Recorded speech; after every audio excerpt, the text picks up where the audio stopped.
CBS 12 News starts now with breaking news. Good evening, everyone. Thank you for joining us. I'm Liz Quirantes. And I'm Jim Grimes. Right now, the search is on for a gunman following a deadly shooting inside a West Palm Beach apartment complex.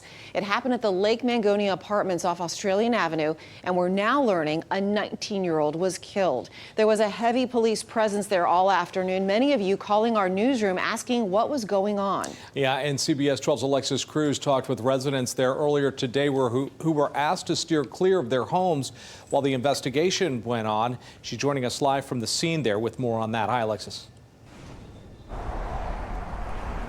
Liz, Jim, this is the second shooting at this apartment complex in just 2 months. West Palm Beach police once again focusing on these apartment buildings behind me as they were searching for the person responsible for killing that 19-year-old. Residents were standing out here for hours just trying to get back inside of their homes with small children witnessing it all and a middle school right next door. People who live here say they are fed up with the violence in their community. I'm tired of this. Every time children be out here, you got to duck and dime bullets. Listen, I want to move because too much going on. Frustration. Nerve-wracking to come outside and trying to go to work, have a regular day, and it always gets cut short by what's going on here. And fear. The reaction from residents of Lake Mangonia Apartments as they learn of yet another shooting at the place they call home. This is broad daylight, not even 12 o'clock yet, and this is going on. So it's really nerve-wracking, heartbreaking, and upsetting. West Palm Beach police say they got the call right after 11 Wednesday morning of a shooting inside of the apartment complex.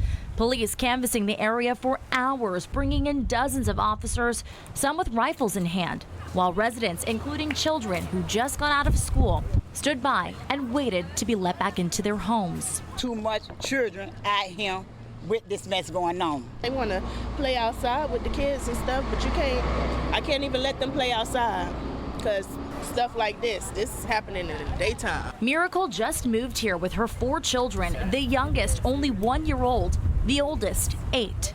She says she has a tough time explaining to them what's happening every time they see flashing lights outside of their home. I pray to God that they are gone before I bring them out, but once they do, yeah, of course, they want to know what's going on, and you got to keep it real and let them know. And for the people responsible for the violence, Miracle shares this message. Please stop. Please stop. People live here, people families live here, people kids live here. We want to have our kids outside. We just want to be safe. That's it. West Palm Beach police tell us they believe that this was a targeted shooting, that there's no threat to the public at this time. However, they are still searching for the person responsible for shooting and killing a 19-year-old at this apartment complex. For now, we're live in West Palm Beach. I'm Alexis Cruz for CBS 12 News. You may remember in early January, a man was shot execution style in that very same apartment complex. And just a mile away, another shooting victim was found dead inside a home on Tamarind Avenue. Just last week, police and the same apartment complex from today's shooting joined forces in a crime prevention event hoping to curb violence. At that event, Police Chief Frank Adderley emphasized the amount of shootings in the area. To feel safe, to play basketball, to play in the park without bullets flying or people coming here to hurt them or hurt their parents. So I'll do whatever it takes to help them in any way possible. There's a number of violent incidents that have occurred over the last year. We're trying to build strong relationships here in this neighborhood. So if we can come out here and play games with the kids and have a barbecue and play some music and then more importantly, have a dialogue with them. Police say they're planning another event like that one in other areas with high crime rates. Also breaking tonight, it's been 18 years, but we could soon know the real story behind Jeffrey Epstein's so-called sweetheart deal. Today, the state Senate unanimously passing a bill that will allow a judge to release the grand jury proceedings from Epstein's 2006 arrest and make them public. Here's local Senator Tina Polsky, the sponsor of the bill, presenting it on the Senate floor in Tallahassee earlier today. The public and the victims deserve to know if prosecutors steered the jury away from indicting Epstein on more severe charges. There is also compelling public need to know if the system worked or failed.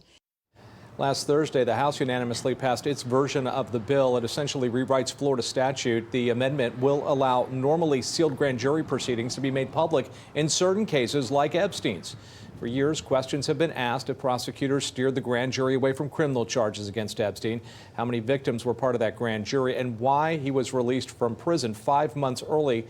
At 6 o'clock, lawmakers, along with Palm Beach County Clerk Joseph Abruzzo, they will be holding a news conference in Tallahassee to discuss what will happen next.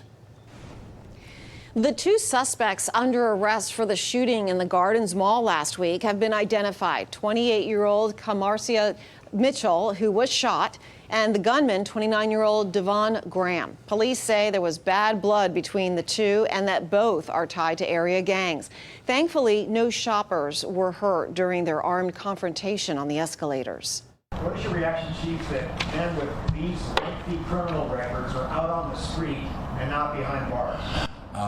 I think we all can make our own conclusion on that. These are some very, very violent individuals that are walking freely amongst us. So you can see their charges, you can see their weapons charges. Is it a concern? Absolutely.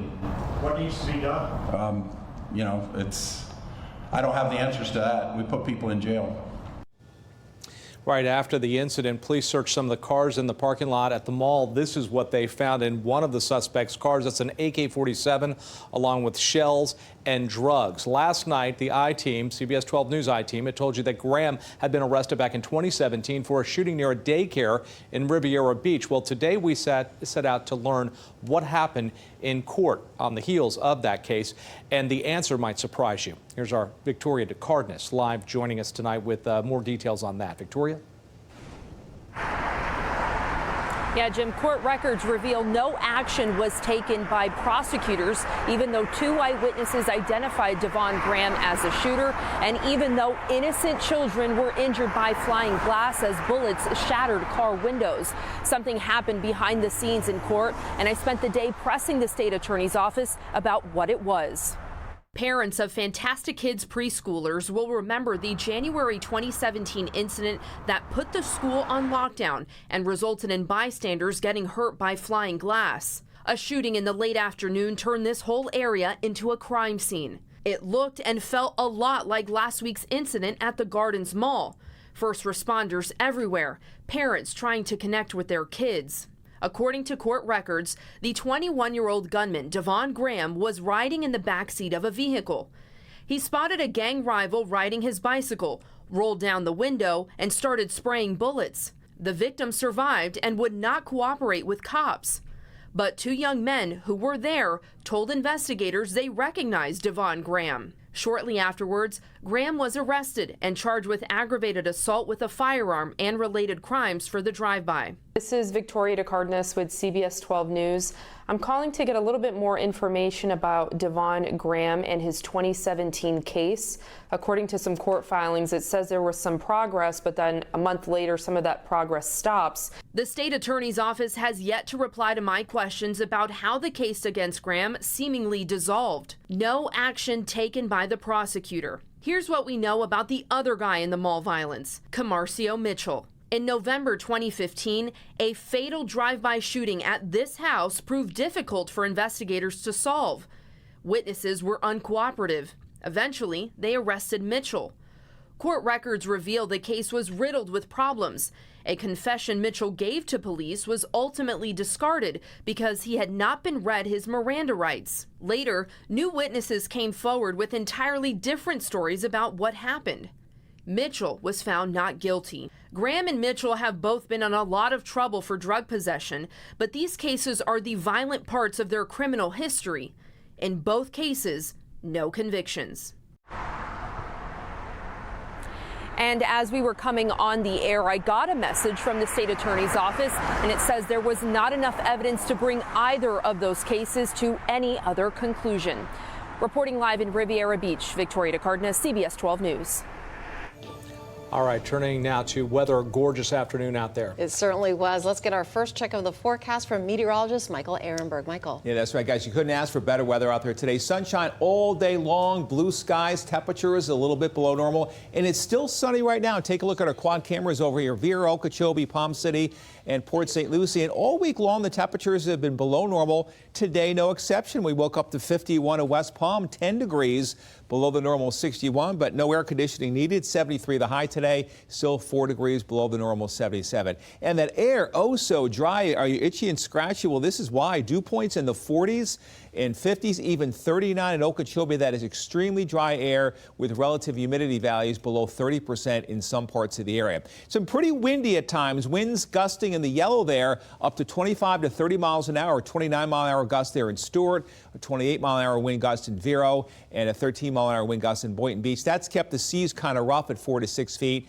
with a rip current risk high out there. That moon is getting ever fuller. It's 95% full tonight. It's up now, setting at 5:57. The clear skies. It should be a nice moon out there and a nice clear night overhead. Temperatures will quickly drop on down through the 50s, dropping back down again to the low 50s for the West Palm Beach area. We'll check out the town-by-town lows and weekend events coming up in just a bit. West Palm Beach is dealing with a homeless problem, and today Mayor Keith James brought in city leaders. They are looking for answers. CBS 12's Al Peffley has been covering the problems on Clematis Street and elsewhere, and he was at the mayor's meeting today. Al? Liz, no one disputes that Clematis Street has become a gathering place for homeless people. What to do about their disruptive and sometimes dangerous behavior is clearly something the city is wrestling with. It is a difficult problem, and even if I move them, you know, I don't know how I would, off of Clematis Street, it's like whack-a-mole. You put them in another part of the city, then you got the people in that part of the city complaining. Violent incidents like this one caught on a surveillance camera on Clematis Street have neighbors and business owners calling on the city to put a stop to it. It is a very perplexing problem. Today, Mayor Keith James held a roundtable discussion to consider possible solutions. Shannon Nasworth is the chairperson of the Florida Council on Homelessness. You might need to look at emergency shelters. It's probably more cost effective than transitional housing. Right now, it's estimated Palm Beach County has around 2,000 homeless people, more than half of them unsheltered. Florida has seen a monumental increase in the rate of unsheltered homelessness, and COVID exacerbated that. Currently, there are about 700 people on the waiting list to get into one of the county's homeless shelters. We still don't have enough beds to house individuals who are currently unsheltered. It takes a village, it takes a whole system to help try to end this. Although nothing definite came out of the roundtable, the mayor says opening an emergency shelter for the homeless may be the next step. What are you going to do as mayor to help these merchants on Clematis who say the city's got to do something? Well, I'm not sure what they expect the city to do. We just can't round people up and move them away in vans. I can't wave a magic wand and make all the homeless people go away. Unfortunately, it doesn't work that way. Neighbors and business owners here on Clematis Street tell CBS 12 News the situation clearly needs to be addressed. Fixing this problem is definitely the responsibility of City Hall. The mayor told us he plans to look into the possibility of setting up an emergency shelter to get these individuals the help they need. Live in West Palm Beach, Al Peffley, CBS 12 News. Next at 5, breaking news out of Martin County, where deputies charge a drug dealer with manslaughter. New details into the tragic death of a little girl playing on the beach in the sand. We're going to tell you what we've learned tonight.